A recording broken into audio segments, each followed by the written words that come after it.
torpaktır sonum. Ey torpak, aç kapını, mən çıxım gəlim. Al məni sıx sinənə, bir az dincəlim. Çox küskünəm dünyada, bu yer üzündə.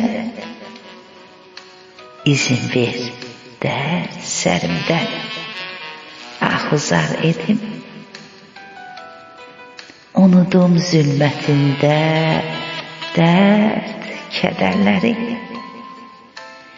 Eşitməyim, görməyim qəlbimi üzənləri. Ömrümü haram edən bir çox kəsləri.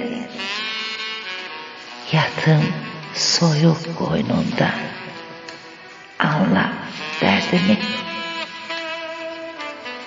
Üstündə çox gəzdim, güldüm, ağladım.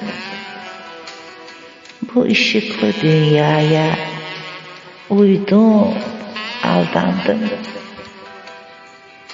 Günahlar içində boğuldum, batdım. Mən bu dərin quyudan çıxa bilmədim. Yorulmuşam həyatdan, hər cür insandan. Gözləri ağlatmaqdan, can yandırmaqdan.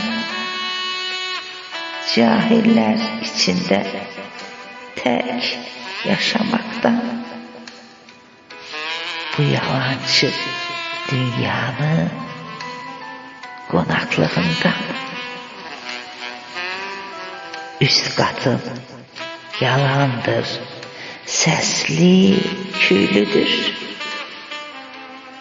Haqsızların varlığı məni öldürür.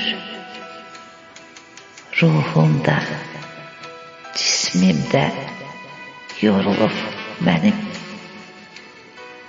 Qucaq aç qoynuna, mən qaçım gəlim.